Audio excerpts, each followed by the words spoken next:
अस्सलाम वालेकुम, आप देख रहे हैं प्रोग्राम खबर ये है। मैं हूं शाजिया ज़ीशान। प्रोग्राम में मेरे साथ सईद काजी हैं और इस्लामाबाद से रऊफ क्लासरा।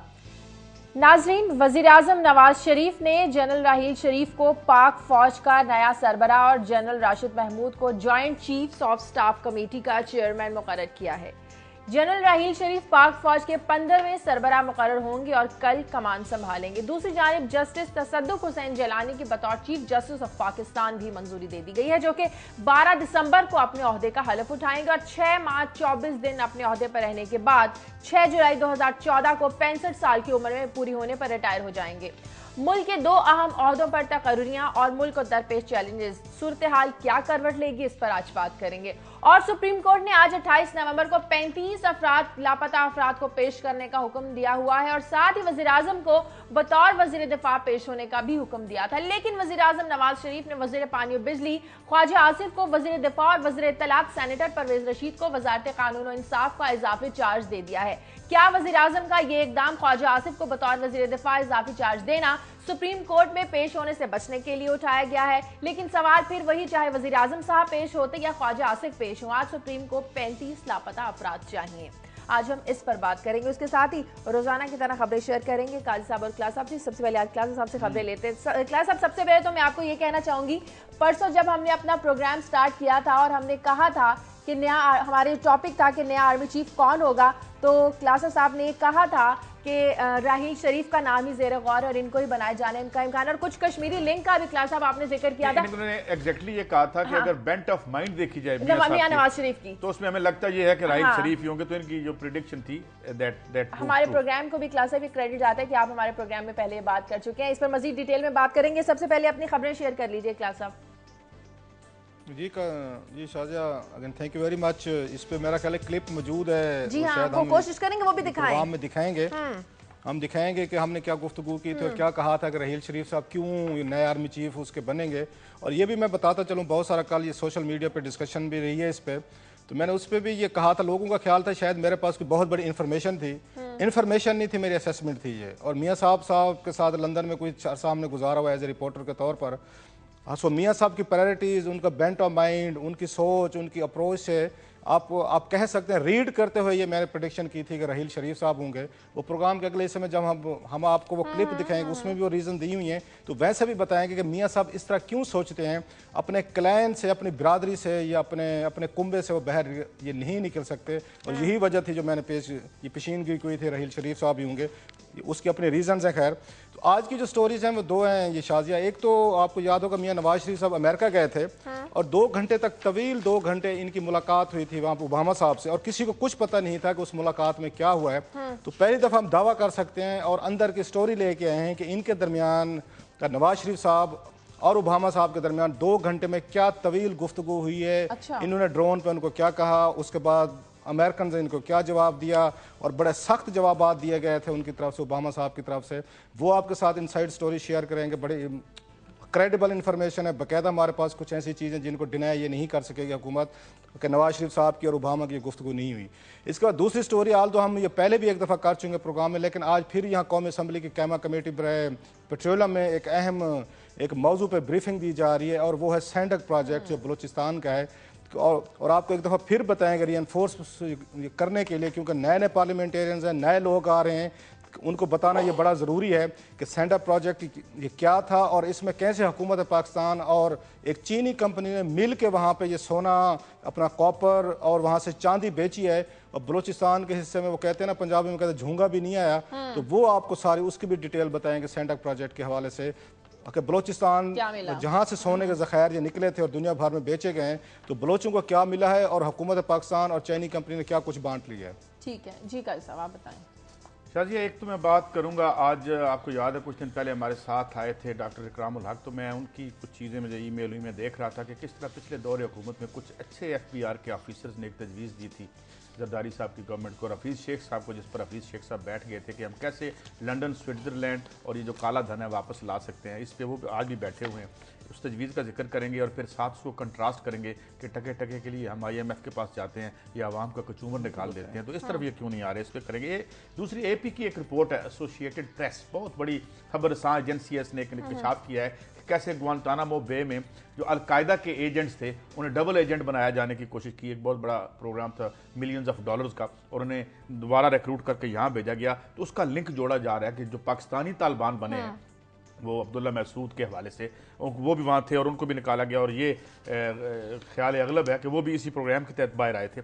इस पर करेंगे। और आखिर में एक और सनसनीखेज रिपोर्ट जो आज मैं देख रहा था कि लाहौर और पंजाब में कैसे जिस तरह और कार्टल्स बने हैं और जो है जराइम को तकवीत मिली है, किस तरह कार चोरी यहाँ पे एक बड़ा एलेबोरेट सिस्टम बन गया है, कैसे यहाँ से वो निकलते हैं, किस तरह से कार जिसकी चोरी होती है उससे वो उसका टेलीफोन एड्रेस पता मिलता है और 3 से 7 लाख रुपए उससे लेके कार वापस दी जाती है। और बहुत बड़े मेरे पास फिगर्स हैं कि सिर्फ लाहौर और पंजाब के फिगर्स आज शेयर करेंगे कि ये भी एक बड़ा एक बिजनेस बन गया है। जहाँ बेरोजगारी है वहाँ रोजगार यही रह गया शायद लोगों के लिए। इस पे बात ठीक है। सबसे पहले नाज़रीन, अहम खबर कल सारा दिन मीडिया पर चलती रही। एक तरफ जनरल राहिल शरीफ की बतौर आर्मी चीफ तैनाती जो कि सीनियरिटी के लिहाज से नहीं की गई, और दूसरी जानिब अगर देखा जाए जस्टिस तसद्दुक हुसैन जलानी की जो तैनाती की गई है सीनियरिटी के लिहाज से की गई है। क्लास साहब, आपकी असेसमेंट तो बिल्कुल सच साबित हुई।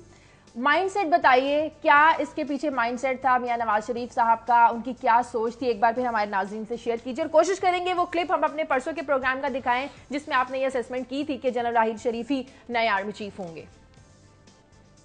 जी शायद जैसे मैंने कहा कि कल ये बहुत सारे लोगों का ये ख्याल था सोशल मीडिया पे। अगर एक तो बड़ी मेहरबानी कि उन लोगों ने याद रखा है इस चीज़ को कि हमारे प्रोग्राम में हमने परसों ये बात बाकायदा क्लियरली तौर पर हमने बगैर कुछ उसमें कही थी कि यहाँ पे जनरल राहिल शरीफ ही नए आर्मी चीफ होंगे। और क्यों होंगे? बेसिकली बहुत सारे लोगों का ये ख्याल था कि मेरे पास चिड़िया है, किसी ने कहा तोता है, किसी ने कहा कोई कौवा है, मतलब लॉट ऑफ उस पर ये सोशल मीडिया पे ट्विटर्स पे बातें की गई हैं। तो लेकिन मेरा ये ख्याल है, मैं कोई इसका कोई क्रेडिट नहीं लेता कि मेरे पास कोई जहाँ चिड़िया है, तोता है, कोई अकाब है या शहीन है, कुछ इस तरह की कोई चीज़ नहीं है। वो महा सिंपल जो है वो असेसमेंट है, उनकी रीडिंग स्टाइल है। आप ये कह लें कि मियाँ नवाज शरीफ साहब के जो भी थोड़ा सा करीब होगा वो यकीनन उनके अपॉइंटमेंट्स को प्रिडिक्ट ये कर सकते हैं। मसला मैं आपको यहाँ से शुरू करता हूँ।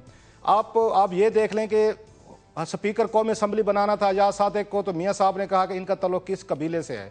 उनको बताया गया कि इनका तल्लुक फलां कबीले से है, ये कश्मीरी हैं। उन्होंने कहा फेयर इनफ, इनको लगा दें। अच्छा। उनके कैबिनेट के मिनिस्टर्स उठा के देख लें, टॉप के जो बैठे हुए हैं 7-8 के करीब हैं, वो सारे के सारे एक ही ये बैकग्राउंड से ताल्लुक रखते हैं। लाहौर में आप देख लें, इन्होंने वहाँ पे सूबाई असम्बली की 34 के करीब इन्होंने वोमेन सीट्स जो हैं, स्पेशल वोमेन सीट पंजाब की 60 हैं, उसमें से 34 लाहौर की लगाई गई हैं।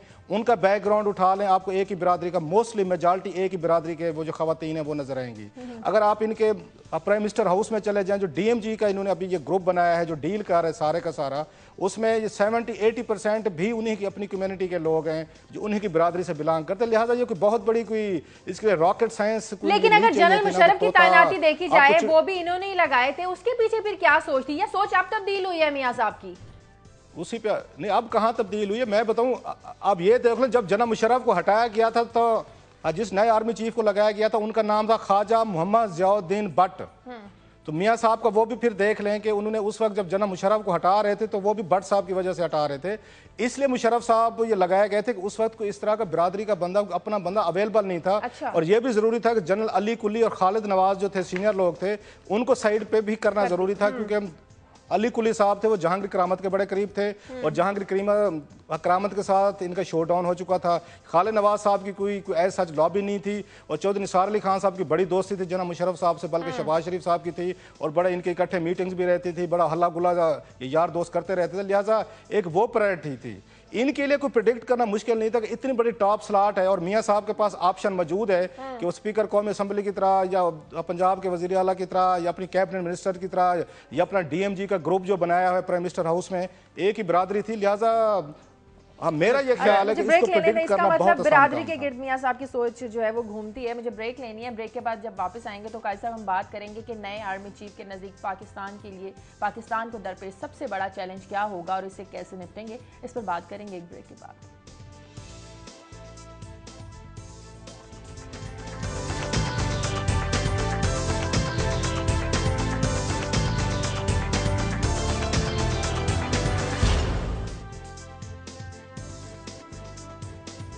ब्रेक के बाद खुशामदीद। कल नए आर्मी चीफ की तैनाती के बाद कल सारा दिन सोशल मीडिया पे ये चलता रहा कि रऊफ क्लासा साहब अपने प्रोग्राम खबर ये है में ये पहले ही बता चुके हैं कि नए आर्मी चीफ जनरल राहील शरीफ ही होंगे, वज़ीर-ए-आज़म को वो सूट करते हैं। 26 नवंबर को परसों हमने प्रोग्राम किया, तो उस प्रोग्राम का कुछ सेकंड्स का हम आपको क्लिप दिखाते हैं कि किस तरह रऊफ क्लासा साहब ने कहा था कि नए आर्मी चीफ जनरल राहील शरीफ होंगे।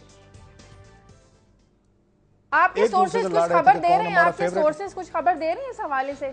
इसमें अगर नवाज शरीफ साहब का माइंड सेट सामने अगर रखा जाए और जो अफिलिएशन जो मैंने बताई हैं, तो फिर मेरा ख्याल है जनरल राहील शरीफ जो है वो फेवरेट के तौर पर इमर्ज कर रहे हैं। मियाँ साहब को फिर वो सूट करते हैं। रऊफ क्लासा साहब की असेसमेंट जो कि बिल्कुल सच साबित हुई और लोग क्रेडिट देते रहे रऊफ क्लासा साहब की असेसमेंट को और हमारे प्रोग्राम के, कि हम अपने प्रोग्राम खबर ये में पहले ही बता चुके थे कि नए आर्मी चीफ राहील शरीफ होंगे। काजी साहब, नए आर्मी चीफ के लिए नए चैलेंजेस।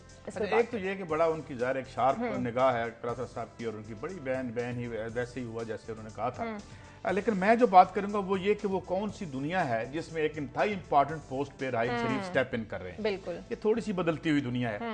अगर जाहिर है सबसे बड़ा उनका मसला वार ऑन टेरर होगा, सिक्योरिटी होगा, तो वार ऑन टेरर में अगर हम देखें तो सबसे बड़ा हमारा साथी और हमारा मैं दुश्मन भी अमेरिका ही है, साथी भी अजीब लव एंड हेट रिलेशनशिप है हमारा। तो हम ये देखते हैं कि वार ऑन टेरर पे उसकी पॉलिसी बदल रही है। मिसाल के तौर पे कैसे बदली, उसके 2-3 शवाहिद आपको देते हैं।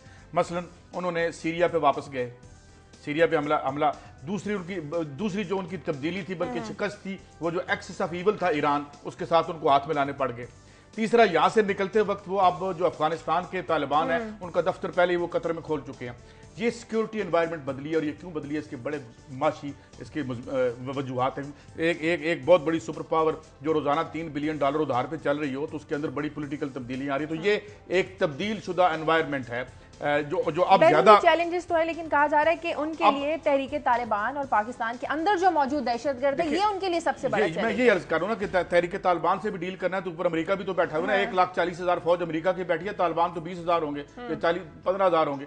तो अब ये बदली हुई एनवायरनमेंट है। इसमें अमेरिका जो है वो इस बिसात को लपेट रहा है, मगर लपेटते हुए उसकी जो ड्रोन की स्ट्रेटजी है वो ड्रोन इस्तेमाल, अब दुनिया में हेजमनी का जरिया उसके पास ड्रोन रह गया, क्योंकि जितना उसने ड्रेन हुई है अमेरिका की मैशत, जिस तरह ड्रेन हुई है 2-3 जंगों में, उसमें आप देख सकते हैं उसकी क्या हालत है आज। बल्कि मैं आपको बताता हूं कि लैरी समर जो है, जो अभी जाके उनका फेड का चेयरमैन बनने वाला है, या इवन पॉल क्रगमैन जो उनका नोबेल लॉरिएट है, वो ये कह रहे हैं कि अमेरिका और शायद पूरी दुनिया रिसेशन में फॉर डेकेड्स है, और ये ग्रेट डिप्रेशन नहीं है, ग्रेट स्टैग्नेशन है। यही बातें मैशत की, आपकी मैशत की दुनिया ही आपकी सियासत की दुनिया तख्लीक करती है। तो ये एक ऐसी दुनिया में ये आ रहे हैं, तो ये कैसे इसको डील करेंगे, ये इनके लिए मेरे ख्याल में बड़े चैलेंजेस हैं। लेकिन इसके साथ साथ क्लास साहब ये भी चैलेंज होगा कि सिविलियन क़यादत के साथ बैठकर इंसदाद दहशतगर्दी के लिए अब तयन करें कि फौज का किरदार खास तौर पर इसमें क्या होगा।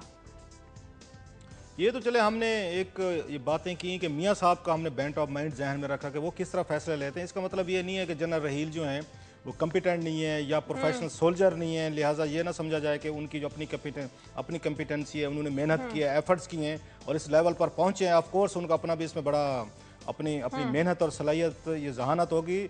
मैंने जो प्रेडिक्शन की थी कोई इनकी वजह से नहीं की थी, राहील शरीफ साहब की वजह से। मैंने मियाँ साहब को सामने रख के, जैसे मैंने पहले भी कहा, उनकी प्रायोरिटीज पे बात की थी। मियाँ साहब की प्रायोरिटीज जो है वो कश्मीरी से ज्यादा वो नहीं सोचते होते। अब बातें राहील शरीफ साहब के चैलेंजेस कौन से हैं, वो बड़े इंटरेस्टिंग हैं।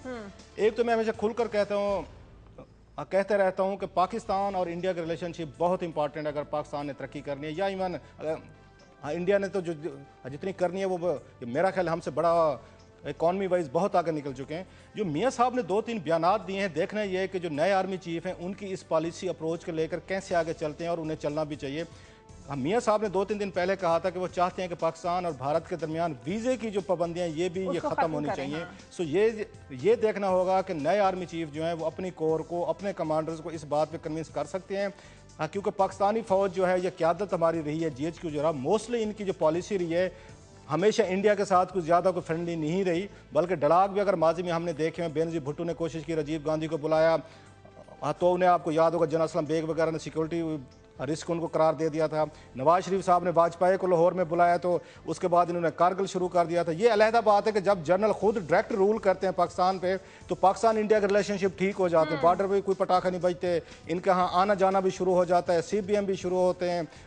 जियाउल हक साहब वहाँ बेंगलोर अपना मैच देखने भी पहुँच जाते हैं। जनरल जिया साहब सारे जना मुशर्रफ जो है वो आगरा भी पहुंच जाते हैं। लेकिन जो ही पॉलिटिकल हुकूमतें आती हैं और वो इंडिया के साथ रिलेशनशिप ठीक करने की कोशिश करती हैं तो हमारी फौजी क़यादत है वो कुछ ज़्यादा अप्रिशिएट नहीं करती।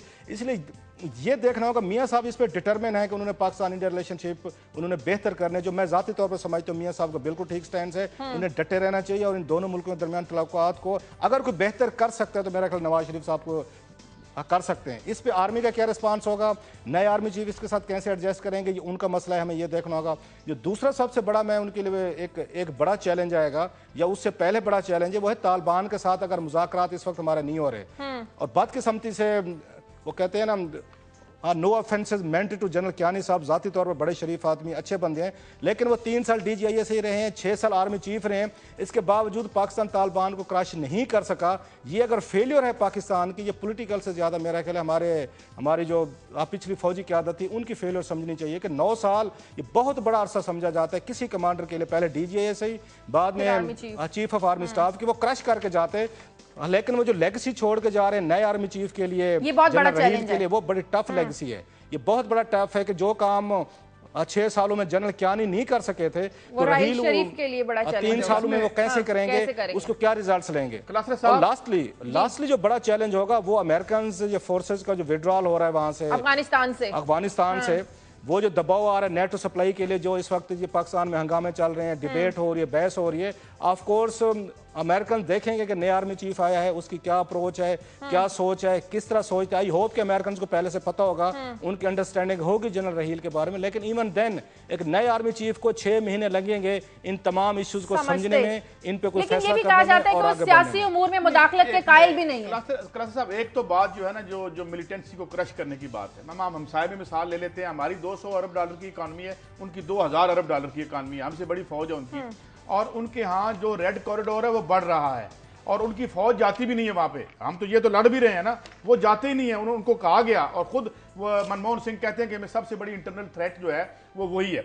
इसमें आप सिर्फ फौजी ऑप्शन के जरिए नहीं कर सकते, आपको इंटीग्रेट करना पड़ता है आबादियों का अपने साथ। और मैं आपको उसी की मिसाल देता हूं कि सबसे बड़ी वजह वो क्या बताते हैं, जो इंडिया में जो माओइस्ट है वो कहते हैं जनाब कि हमें इकोनॉमिकली मार्जिनलाइज किया जा रहा है, हमारी जमीन हमारे मुल्क के जो वसाइल हैं वो हमें नहीं मिलते, वो उनके यहाँ भी यही है। तो इसलिए मेरे ख्याल में आप उसको सिंगल पॉलिसी या सिंगल डायमेंशनल पॉलिसी के जरिए उसको क्रश नहीं कर सकते। आप उनको इंटीग्रेट करना पड़ेगा, आपको वहां पे प्रोग्राम्स जो हैं लाने पड़ेंगे और साथ साथ जहां आपको सर्जिकली ऑपरेशन करना है वो भी करना पड़ेगा। लेकिन अल्टीमेटली देख लें तो जंग कुछ नए चीफ जस्टिस ऑफ पाकिस्तान की तकर्रुरी भी बात कर लें। एक जानिब सीनियरिटी को मद्देनजर रखा गया चीफ जस्टिस की तैनाती के लिए और एक जानिब सीनियरिटी को एक तो मैं अभी बात कर दूं। देखिए बात नवाज शरीफ साहब का as a prime minister of Pakistan ये प्रीरोगेटिव है कि वो राहील शरीफ साहब को लगाएं या ना लगाएं। और दूसरी मैं एक और आप बात बताऊं, रिसेंटली मैंने एक स्टोरी देखी कि ओबामा ने किस तरह उन लोगों को लगाया जब वो नई एडमिनिस्ट्रेशन लेके आया जिन्होंने जो कैंपेन में फंड्स दिए थे। ये बकायदा स्टोरी उनके मेन स्ट्रीम अखबारों में छपी है और वहां भी एतराज हुआ। लिहाजा नवाज शरीफ साहब ने कोई गैर आईनी काम नहीं किया। हाँ, उनको यही होता है, इसी तरह ही चलता है। अब बात यह है, दूसरी बात आपने ये की, ये भी बड़ी इंटरेस्टिंग तब्दीली है। अब तसद्दुक़ गिलानी साहब आ रहे हैं और उनकी बड़ी अच्छी रेपुटेशन है, PCO के तहत उन्होंने हलफ नहीं उठाया था, उनकी इंटेग्रिटी पे जो है ऐसी कोई बात नहीं है। लेकिन एक लेगेसी होगी इफ्तिखार मोहम्मद चौधरी साहब की, क्योंकि जिस तरह की अदालत हमने अब देखी है, इस तरह की सुप्रीम कोर्ट और अदालत बड़ी डोसाइल होती थी रियासत के साथ। अब इन्होंने अब जो है लोग जो एक्टिविज्म है वो उस एक्टिविज्म का क्या मुस्तकबिल होगा। सिर्फ 6 माह के लिए जी हैं, भी सिर्फ 6 माह के लिए, जितने अरसे के लिए भी हैं। लेकिन जब ये आएंगे तो आने के बाद जो है लोगों की एक बड़ी एक्सपेक्टेशन जो है एसोसिएट हो गई हैं इस वक्त सुप्रीम कोर्ट के साथ। जिस तरह से वो सुओ मोटो एक्शन लेते रहे हैं, जिस तरीके से वो जो भी ब्रेक लेनी है। नाज़रीन, प्रोग्राम में वक्त एक ब्रेक का, ब्रेक के बाद जब वापस आएंगे तो बात करेंगे आज लापता अफराद केस की समाअत है सुप्रीम कोर्ट में और ख्वाजा आसिफ पेश होंगे या नहीं, इस पर बात करेंगे एक ब्रेक के बाद।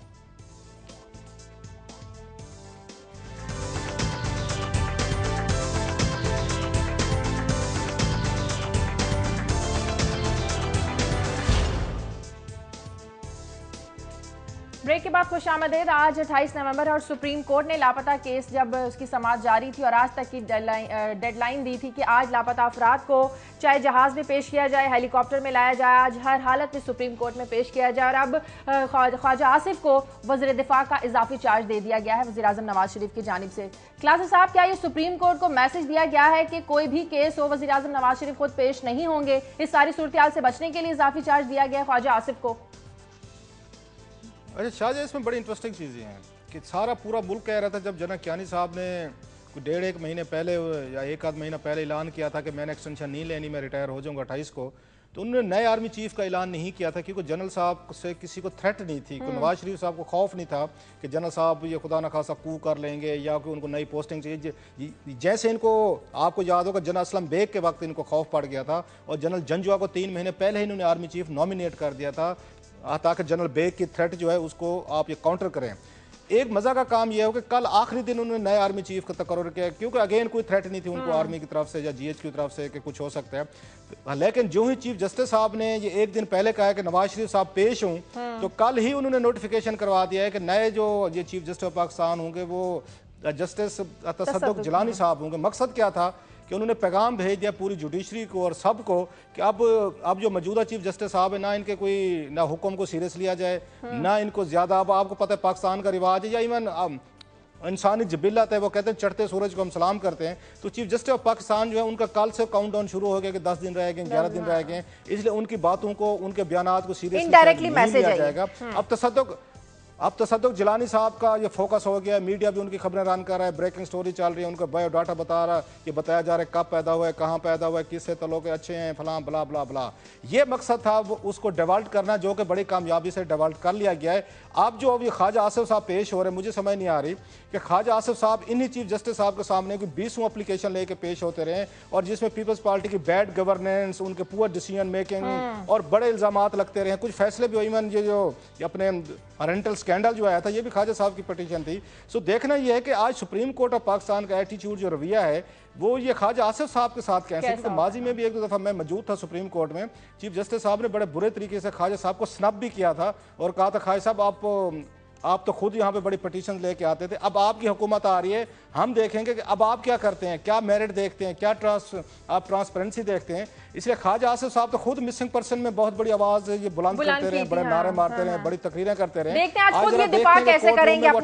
लेके पेश होते हैं, आज देखते हैं कि 38 बंदे पेश लेके अपने साथ हेलीकॉप्टर में ख्वाजा आसिफ साहब लीड करते हुए ले जाएंगे या बैठ के बहाने तराशेंगे। जैसे पीपल्स पार्टी हमने कल डिलेइंग टैक्टिक्स की बात की थी, तो ये उन्हीं में आता है क्लास साहब। पहली बात तो ये इस पे मैं ये कहूंगा कि नवाज शरीफ साहब, फिर यहाँ मैं ये कहूंगा कि उन्होंने उनको डेलीगेट कर दिया, दे दी, मिनिस्ट्री दे दी, तो ये भी उनका हाँ। और क्या होता है, किसी भी मूवमेंट के पीछे कोई मकसद होता है ना क्लास। देखिए, और आप अच्छा आप क्या समझते थे, आप क्या समझते हैं कि ख्वाजा आसिफ साहब जाके जो है जिस वक्त, अब दोनों हुकूमतों में क्या फर्क है क्वालिटेटिवली, कौन सी बुनियादी तब्दीली आई है, कौन सा वो काम है जो हफीज शेख साहब कर रहे थे और ये डार साहब नहीं कर रहे। तो बात ये हम क्लास साहब ये जो हम बहस करते हैं ना आमरीयत और जमहूरियत की, ये 2 तरीके हैं एक निजाम को चलाने के, तो इन्होंने भी वही करना है। हाँ, जब ये अपोजिशन में होंगे तो उन पे अटैक करेंगे, वो इन पे करेंगे। मगर मैं आगे चलता हूं, इसी स्टोरी को जोड़ता हूं, इन गवर्नमेंट्स का क्या रवैया है हमारे साथ। ये हुजैमा बुखारी साहिबा और इकरामुल हक साहब का एक आर्टिकल में अभी ईमेल में आया, तो मैंने कहा आज इसे डिस्कस करेंगे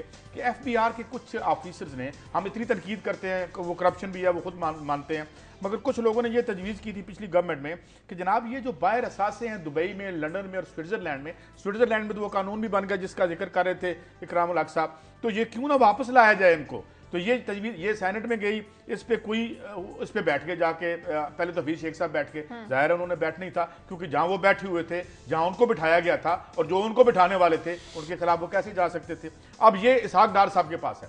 अब इसहाक डार साहब इस पे क्या करते हैं, इस तजवीज़ पे कि हम IMF से 4% मांगने के लिए यहाँ अवाम का कचूमर निकाल देते हैं, कीमतें बढ़ाओ, ये करो जी, अगर वरना अगली ट्रांच नहीं मिलेगी, और टैक्स लगा देते हैं। अच्छा, दूसरी बात, खुद को टैक्स वो लगाने, जितनी कोशिशें खुद को टैक्स लगाने की थी वो भी नाकाम हो चुकी हैं। हमने देखा FBR को कहा गया जी आपको ये डाटा दे दिया है, ये आप बैंक अकाउंट्स दे दिए, पता करें गाड़ी किसकी है, घर किसका है, बाहर सफर कौन करता है, उस पर भी अब एक नई बात आई जो कल हमने स्टोरी की थी कि जी ये अब पॉश एरियाज में जाके तस्वीरें बनाएंगे, वीडियो बनाएंगे, उसका भी नतीजा देख लेते हैं। इन्होंने भी एक तजवीज़ दी थी। तो बात करासरा साहब जो आप बार बार मेरा फिक्रा दोहराते थे ना कि who will foot the bill, people will foot the bill, whether यहाँ पे जो है शेख साहब बैठे हुए थे या डार साहब बैठे हुए हैं या अब ख्वाजा आसिफ साहब अदालत में जा रहे हैं या नहीं जा रहे, तो बात यह कि कोई क्वालिटेटिव डिफरेंस नहीं है। और जब तक डिफरेंस नहीं है फिर हम ये कहने पे मजबूर हो जाते हैं कि अमरीयत हो या जमहूरियत, एक सिस्टम को चलाने के दो तरीके होते हैं।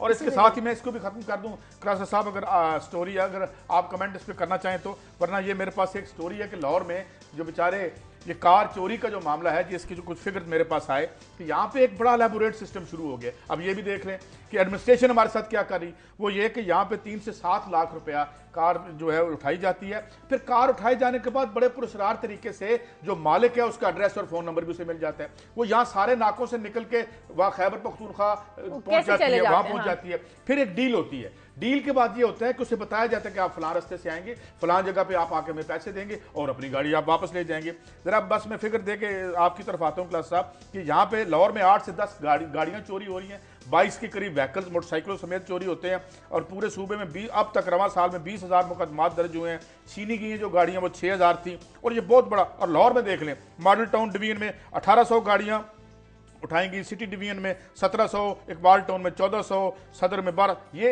एक पूरा निजाम कारोबार बन गया। और आखिर में ये मैं कह दूं कि जब हमने स्टोरी मुजाहिद शेख साहब के साथ यहाँ की थी तो उन्होंने कहा था जी कि भत्ते में तामुन होता है। बाज़ औक़ात पुलिस वालों को कहते हैं जी कि भत्ते वाले चिट भेज रहे हैं तो वो कहते हैं चले डील करा देते हैं, इसमें भी डील आपको रायत करवा देते हैं, इसमें भी ये शिकायतें हैं। तो ये है आवाम की हालत। अब आप बताइएगा, कुछ कमेंट करेंगे, आगे बढ़े। इस्लामाबाद में भी बस एक कमेंट करूंगा इसमें, ये कह रहे थे ना कि इसमें ये डील करवाते हैं, ये डील नहीं कराते, ये पार्टनर्स इन क्राइम है। पुलिस आपकी पार्टनर्स इन क्राइम है। जब 3-3, 4-4 लाख रुपया लेके ISI भर्ती होगा, अब सिपाही लाख रुपया दे के होगा, ये क्रिमिनल एलिमेंट्स है। जो पुलिस आपकी क्रिमिनल एलिमेंट से भरी हुई है। इस्लामाबाद में कल परसों में स्टोरी देख रहा, शकील अंजुम साहब हमारे द न्यूज़ के बड़े जबरदस्त ये क्राइम रिपोर्टर हैं, उनकी स्टोरी थी। एक वहाँ पे SHO साहब है, वो क्रिमिनल हैं। अच्छा। वो पूरे गैंग चला रहे हैं यहाँ पे इस्लामाबाद में। आप लाहौर को रो रहे हैं सर, वहाँ तो चलो बड़ी अच्छी गुड गवर्नेंस चल रही है, बड़े अच्छे लोग वहाँ पे हुक्मरान हैं। इस्लामाबाद की सुना रहा हूँ, यहाँ पे एक SHO साहब है, अपना क्रिमिनल गैंग रन करते हैं वो। भाई हम ये कल परसों किसी शकील अंजुम साहब को लाइन पे ले लेंगे, उनसे रिक्वेस्ट करेंगे जरा बताएं हमें डिटेल बताएं। तो हुक्मरानों की आंखों में धूल झोंक कर बैठे हुए हैं या सब कुछ जानते बूझते भी आंखें बंद की हुई हैं? ये जानते हैं। अच्छा, ये फिर भत्ता जो है कभी पूछे ना इनसे, वो कहते ऊपर तक जाते हैं, ऊपर वालों से पूछे वो कहते और ऊपर जाते हैं, ऊपर वालों से और ऊपर जाते हैं, पता नहीं कहां तक ये कितना ऊपर जाता है। जहां पर देने वाला बहुत ऊपर पहुंच जाता है क्लास साहब, जो नहीं देता वो बहुत ऊपर चले जाता है। क्लास साहब जो नीचे वाले हैं वो हम शिनाख्त कर सकते हैं, आम जैसे मेरे जैसे गरीब आदमी, आप जैसे नीचे से जब ऊपर जाता है, ऊपर वाले नहीं पता चलते। मुझे ब्रेक लेनी है क्लास साहब, प्रोग्राम आज तक ऊपर वाले का नहीं पता चला, ये ऊपर वाला कौन है वो नाम नहीं पता, वो भाई ऊपर जाता है, वो भाई बता दे कौन है वो। नहीं जी, ये बहुत ऊपर जाता है। ये जो मिले हुए ये क्रिमिनल है। पुलिस तो मोस्टली क्रिमिनल लोगों पे यहाँ पे आपकी कंप्राइज, अच्छे लोग भी होंगे कुछ, वो मतलब आटे में कहते हैं नमक के बराबर होंगे, 2, 4, 5, 6। अगर उनकी दिल आजारी हो रही है तो मैं माफी मांग लेता हूँ, वो ना अपना दिल छोटा करें। याद आ रहे हैं हमारे मोस्टली पुलिस ऐसे ही है। प्रोग्राम में वक्त है नाज़रीन, एक ब्रेक का। क्लास ब्रेक के बाद वापस आएंगे तो आप हमारे साथ शेयर कीजिएगा कि नवाज ओबामा मुलाकात के सनसनीखेज मालूमात, इंकशाफात, तफसीलात क्या हैं, ये हम आपके साथ शेयर करेंगे एक ब्रेक के बाद।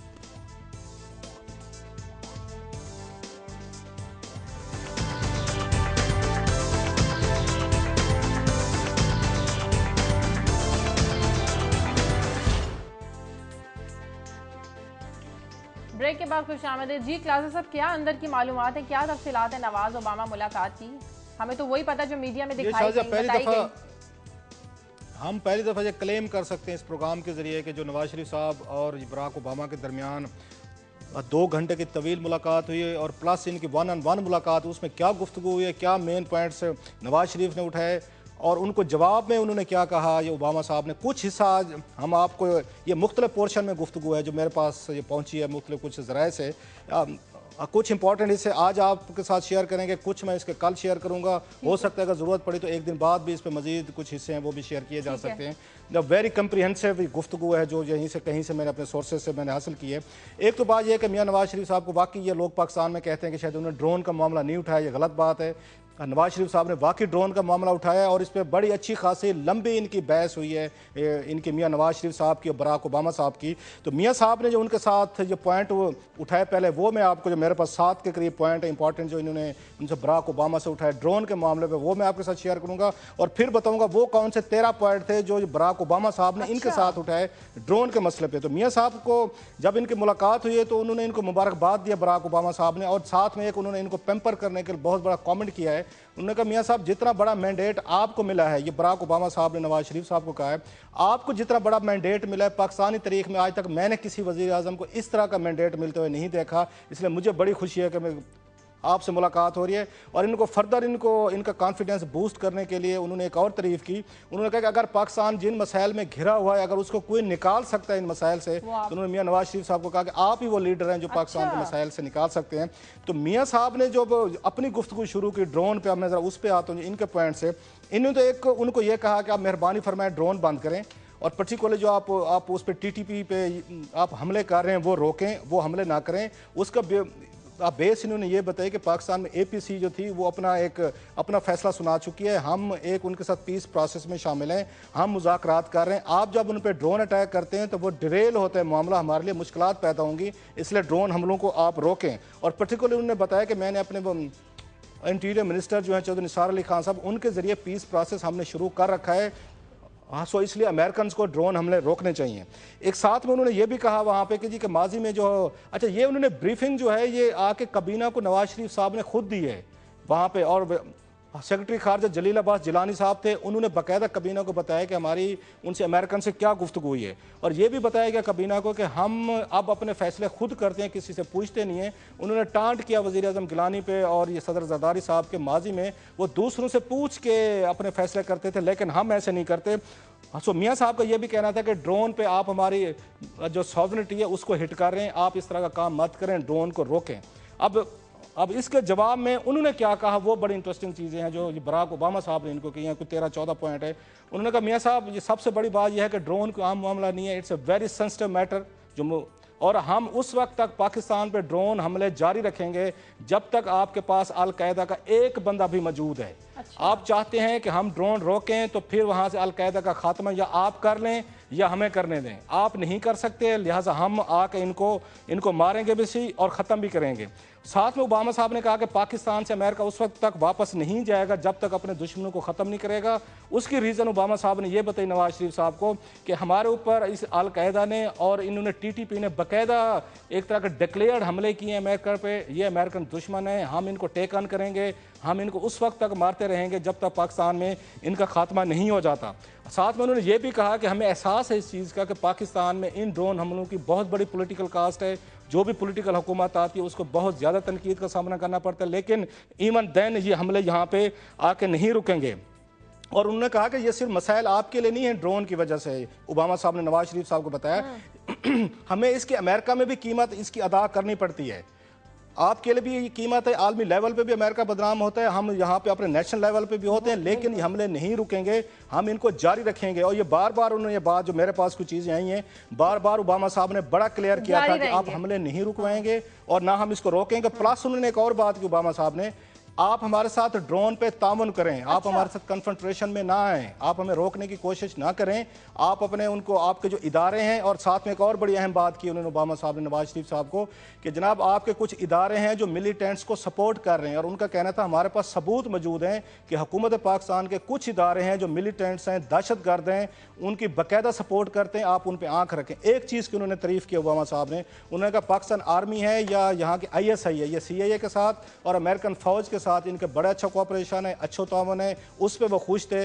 लेकिन उन्होंने नवाज शरीफ साहब को बड़ा क्लियरली कहा है कि ये ड्रोन हमले हम नहीं रोकेंगे जब तक अल-कायदा का एक बंदा भी पाकिस्तान में है। तो बेहतरी यही है पाकिस्तान के लिए कि वो अमेरिका के साथ तामुन करे, वो कन्फ्रंट्रेशन ना करे। ये ड्रोन हमले रुकने वाले नहीं हैं। ये जो मैं इस बात पे कमेंट करना चाहता हूँ कि हमारे इदारे मिलिटेंट्स के साथ तामुन करते हैं। ये कल की रिपोर्ट है एसोसिएटेड प्रेस की कि किस तरह ग्वांटानामो बे में एक पेनी एवेन्यू है, गालबन पेनी एवेन्यू, जहाँ पे जो मिलिटेंट्स थे अल-कायदा के उनको रिक्रूट किया गया।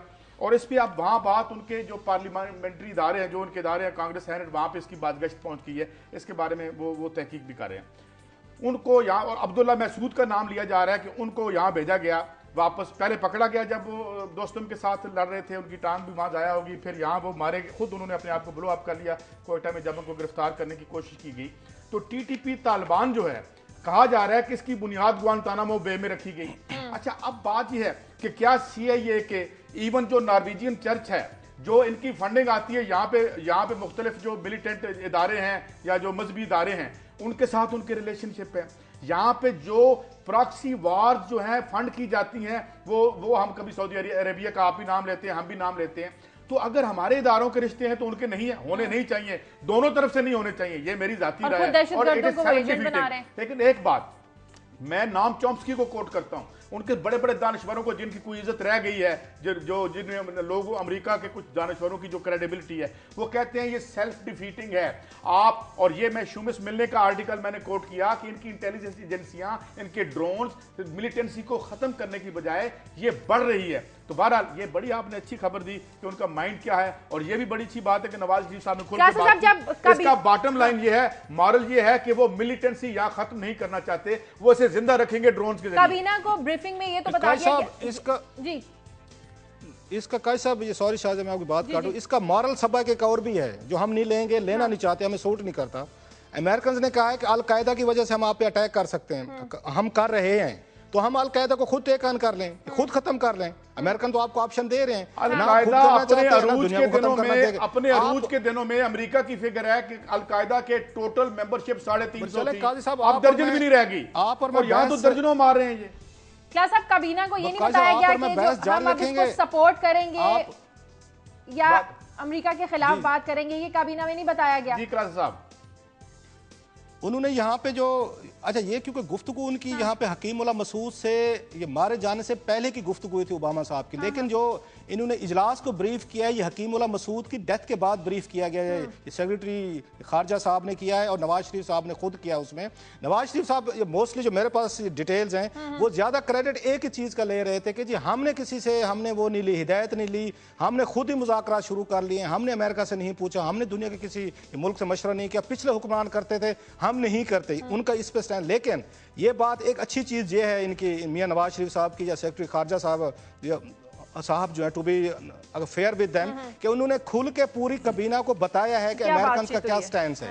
इसके बाद जो मुझे दुख हो रहा है, अफसोस हो रहा है, जो मैंने सोर्सेस से चेक किया, आपके पास काउंटर पॉलिसी क्या है? जब अमेरिकन आपको बता रहे हैं कि हम पाकिस्तान पे क्यों अटैक कर रहे हैं, हम क्यों अटैक कर रहे हैं, तो फिर आप स्ट्रेटजी बनाए, फिर अल-कायदा से या तो पाँव में पड़ जाए जैसे हम तालिबान के पाँव में पड़े हुए हैं, या पे जाएं उनसे रिक्वेस्ट करें कि हजूर किसी और मुल्क तशरीफ ले जाएं, हमने 15-20 साल आपको बड़ी मेहमाननवाजी कर लिया, खुद उनका खात्मा करें, सफाया करें, जो आपको ऑप्शन मिल रही है आप खुद भी नहीं कर सकते आप उनको। हाँ, और इसी बात पे शाहजहां लास्टली, इसी बात पे जो नवाज शरीफ साहब ने बात की, अब हम इसके डॉट्स को हम ये मिला सकते हैं। जो नवाज शरीफ साहब ने अमेरिका में खड़े होकर बयान दिया था कि पाकिस्तान को अपना घर ठीक करने की जरूरत है, ये वो बातें थी जो उनको ओबामा साहब ने की थी और बताया था कि पहले अपना घर जाकर साफ करें। अमेरिका ने एक्सेस ऑफ ईवल से हाथ में ला लिए, तालिबान को कतर में दफ्तर खुलवा के वहां बिठा दिया, किससे उन्होंने हाथ नहीं मिलाया या किससे उन्होंने बात दिखाई है ना। मैं आपको बताऊं कि ये आप सिर्फ हमारे लिए उनका म्यार बड़ा सख्त है। रुख देखते हैं, वो कहते हैं कि हम अपनी आबादी पर चढ़ाई करते हैं, रुख देख रहे हैं।